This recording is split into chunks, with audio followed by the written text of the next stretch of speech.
अशा पद्धतीने एकदम रिक्वायर्ड टेम्परेचर पक्ष्यांना ज्यावेळेस मिळतं ना तर पक्षी एकदम हॅप्पी ॲक्टिव्ह दिसतो बघा. एक नंबर. पक्ष्यांची ग्रोथ पण खूप छान आहे, खूप छान पद्धतीने मॅनेजमेंट झालेलं आहे आणि हे ब्रूडिंग व्यवस्था पण खूप आवडलेलं आहे. तर मित्रांनो, अशा पद्धतीने तुम्ही आपल्या फार्मवरती लाईटचं व्यवस्थापन करू शकता आणि आपल्या पक्ष्यांना टेम्परेचर देऊ शकता. नक्कीच मित्रांनो, अशा पद्धतीचे ब्रूडिंग तुमच्या फार्ममध्ये नक्की करा. आपल्या फार्ममध्ये नवीन नवीन आयडियाज, नवीन नवीन कल्पना आपण ज्या म्हणतो ना, आपल्याला काय शिकता येईल हे शिकण्यासाठी आहे. आणि हा जो एक नवीन अनुभव किंवा उपक्रम यांनी जो केलेला आहे खूप छान पद्धतीने आहे. या ठिकाणी 200 वॅटचे 10 बल्ब लावले. की भारतीय संस्कृतीनुसार आपल्याला माहिती आहे की आपल्या घरी कोणी पाहुणा आला की त्याला पहिले चहा कॉफी विचारलं जातं. पण आज परिस्थिती अशी आहे की आपल्यापैकी बरेच जणांनी चहा बंद केलाय, कोणी म्हणतं मी कॉफी बंद केली, काही लोक ब्लॅक टी घेतात. पण काय झालं, ट्रेंड चेंज होत चालला. लोकांच्या गरजा ज्या होत्या त्या कमी झाल्या किंवा चेंज झाल्या, बदल झाला त्याच्यामध्ये. मित्रांनो नमस्कार, सगळ्यांचं सर्वप्रथम आपल्या चॅनलवरती सर्वांचं स्वागत करतो. आज एक नवीन व्हिडिओमध्ये माहितीपूर्ण व्हिडिओ होणार आहे. व्हिडिओ पूर्ण बघा. पोल्ट्री म्हटलं की पोल्ट्री आणि मिलिटरी सारखंच आहे, आपल्याला 24 तास पोल्ट्रीमध्ये अलर्ट ऍक्टिव्ह राहणं गरजेचं आहे. मी ज्या फार्ममध्ये आहे त्या फार्ममध्ये 6व्या दिवसाचा पक्षी आहे. ब्रुडिंग प्रॉपर चालू आहे. त्या ब्रुडिंग संदर्भात आणि ब्रुडिंग काळामध्ये कुठली मेडिसिन द्यायला पाहिजे त्या संदर्भातला आपण हा व्हिडिओ बनवत आहे. व्हिडिओचं लोकेशन आहे जालना जिल्ह्यामध्ये केलीगावन या गावामध्ये. आपले फार्मर मित्र यांच्याशी आपण छोटीशी मुलाखत घेणार आहे आणि त्यांच्याकडून जाणून घेऊया की कशा पद्धतीने ब्रूडिंग व्यवस्थापन तुम्ही करतात आणि ब्रूडिंग काळामध्ये सुरुवातीचे फार्ममध्ये चिक्स आल्यानंतर काय मेडिकेशन करतात. भेटूया आणि त्यांच्याशी चर्चा करूया. तर मित्रांनो, एक रिक्वेस्ट आहे, व्हिडिओ तुमच्यासाठी बनवतोय. कुक्कुटपालन हा खूप चर्चेचा विषय झालेला आहे. प्रत्येकाला वाटतं कुक्कुटपालन करावं, त्याच्यामध्ये गावरान असेल, ब्रॉयलर असेल, लेयर असेल, बऱ्याचशा अशा प्रजाती मार्केटमध्ये आहेत की प्रत्येक जणाला वाटतं की कुक्कुटपालन करायचं आहे, पण त्यामधल्या बेसिक गोष्टी माहीत नाही. मेडिसिन काय द्यायचं, वॅक्सिनेशन कसं करायचं किंवा मॅनेजमेंट त्याचं कसं असायला हवं, मार्केट कुठे असेल, बऱ्याचशा गोष्टी आहेत. त्या कुक्कुटपालन संदर्भातले आपण नवनवीन व्हिडिओ आपल्या चॅनलवर घेऊन येत आहे. तर आत्ताच आपल्या चॅनलला सबस्क्राईब करून ठेवा, म्हणजे इथून पुढे येणारे व्हिडिओ तुमच्यापर्यंत सर्वप्रथम येतील. आणि बेल आयकॉनला नोटिफिकेशन ऑन करून ठेवा. सर्वप्रथम राजू, तुमचा परिचय सांगा. नमस्कार मित्रांनो, माझं नाव राजेश मदन, राहणार केळीगाव, तालुका बदनापूर, जिल्हा जालना. माझा एक पोल्ट्री फार्म आहे. 2000 पक्षाची कॅपॅसिटी आहे त्याची. तर एक नंबर रिझल्ट आलेला आहे. आणि आतापर्यंत विरबॅग सोडून समजा दुसऱ्या कंपनीत हे केलेलं नाही, वापरलेलं नाही. आतापर्यंत 3 वर्षापासून विरबॅगचेच प्रोडक्ट वापरलेले आहेत.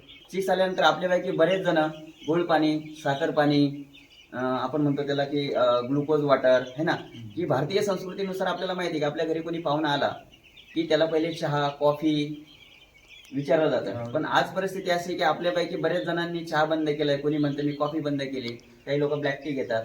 पण काय झालं, ट्रेंड चेंज होत चालला. लोकांच्या गरजा ज्या होत्या त्या कमी झाल्या किंवा चेंज झाल्या, बदल झाला त्याच्यामध्ये. आणि आपल्या फार्मवरती पिल आल्यानंतर आपण सर्वप्रथम त्याला एनर्जी देण्याचं काम करतो. पक्षाला एनर्जी मिळाली पाहिजे जेणेकरून त्याची ब्रूडिंग व्यवस्थित झाली पाहिजे. तर हा पर्पज, म्हणूनच त्याला गोड पाणी साखर पाणी दिलं जातं. पण मित्रांनो, आज अपडेट झालेला आहे मार्केटमध्ये, नवीन औषधं मार्केटमध्ये आहे, सप्लिमेंट्स आलेले आहे की ज्या ठिकाणी जे फार्मर मित्र आपले गोड पाणी साखर पाणी देतात त्या ठिकाणी डायरेक्टली ते औषध देऊन तुम्ही पक्ष्यांना एनर्जी प्रोव्हाइड करून देऊ शकता. आणि आपल्या पक्ष्यांमध्ये जी होणारी मरतूक आहे पहिल्या आठवड्यामध्ये, बिग चिक्स होऊन मरणं, पक्ष्यांचा आतला जो काही यॉक असतो तो डिझॉल्व न होणं, त्यामुळे ओम्फेल्डायटिस, बॅक्टेरियल इन्फेक्शन होणं आणि पहिल्या आठवड्यामध्ये प्रॉपर वजन नाही येणं, हे बरेचसे अडचणी येतात. त्यासाठी एक सप्लिमेंट आहे की राजू नेहमी वापरतात, ज्याचं नाव आहे एनाबोलाइट पी. हे हातामध्ये बघू शकतात की 2 लिटरचा ड्रम आहे, 2 लिटरचा जार आहे. आणि चिक्सला देताना पहिल्या 3 दिवसामध्ये 100 ml 1000 पक्ष्यांना या प्रमाणामध्ये आपल्याला द्यायचं आहे, रात्रीचे किंवा दिवसाचे कुठलेही 12 तास. आता याबरोबर अजून याच्याकडे काय आहे, ग्रोईप्लेक्स आहे. ग्रोईप्लेक्स हे एक बी कॉम्प्लेक्स मल्टीविटॅमिन म्हणू शकतो. बी गटातले सगळे जीवनसत्व आहे आणि निकोटिनामाइड सारखं एक अमायनो ऍसिड आहे की जे चिक्सला चिक्स टॉनिक म्हणून कामात येणार आहे. एनाबोलाइट पी, ग्रोईप्लेक्स आणि सगळ्यात महत्त्वाचं, पक्षी आल्यानंतर ट्रॅव्हलिंगमध्ये असतो, ट्रेसमध्ये असतो, आपल्या फार्मचं एन्व्हायरमेंट, टेम्परेचर, ह्युमिडिटी रिक्वायर्ड असेल किंवा नसेल, आणि तो जो काही ट्रेसमध्ये पक्षी आहे तो ट्रेसमधून बाहेर निघण्यासाठी एक पॉवरफुल प्रोडक्ट आहे की व्हायमरल. आपल्या सर्वांचा परिचयाचा विरबॅक ॲनिमल हेल्थ या कंपनीचा 50 वर्षापूर्वीचा ब्रँड आहे. पोल्ट्रीमध्ये जर बघितलं तर पक्ष्यांचा जो काही ट्रेस रिलीव्ह करण्याचं काम करत असतो. याच्यामध्ये कंपोजिशन बघितलं, vitamin A, D3, vitamin E, B12 activity बरोबर आहे.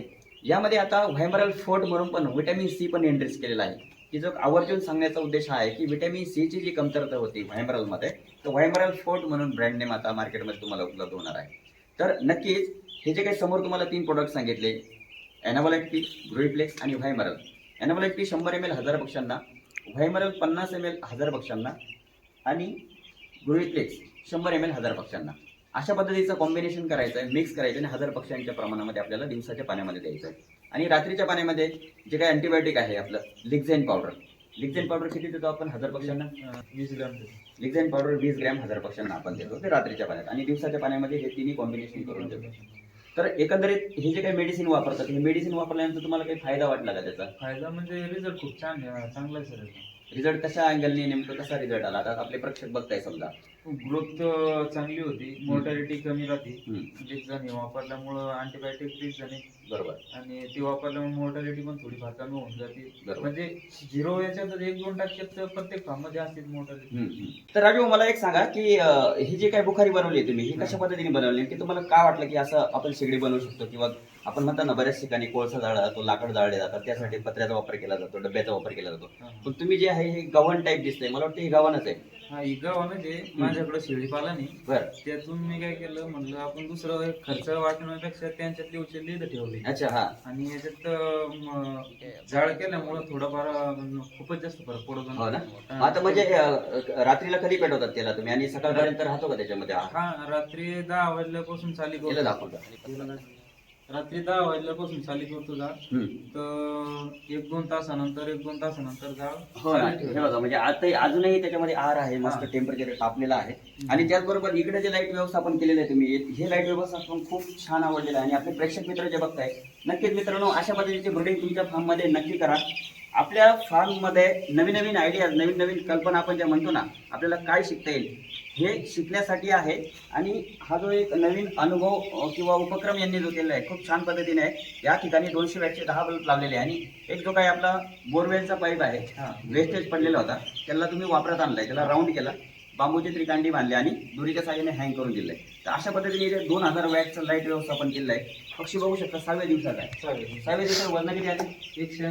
180 ग्रॅम 6व्या दिवसाला पक्ष्यांचे वजन. बघा मित्रांनो, एवढ्या थंडीमध्ये, कडाक्याच्या थंडीमध्ये.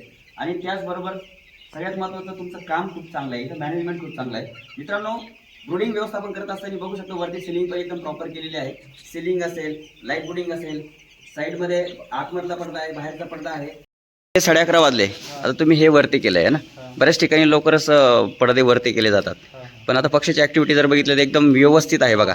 तर अशा पद्धतीने एकदम अर्ली सकाळी सुद्धा पडदे वरती घेण्याचा प्रयत्न करू नये. ज्यावेळेस आपल्याला वाटतं की नाही, खरंच इथं टेम्परेचर आता मेंटेन होत आहे, वाढलेलं आहे, तर अशा वेळेलाच आपल्याला पडदे वरती घ्यायचे आहे. तर मित्रांनो, काही तांत्रिक अडचणीमुळे थांबतो इथेच. भेटूया नवीन व्हिडिओमध्ये. हा व्हिडिओ आवडल्यास लाईक करा, आणि चॅनलला नवीन असाल तर सबस्क्राईब करायला विसरू नका. नवीन नवीन व्हिडिओ येतच राहतील. चला, काळजी घ्या.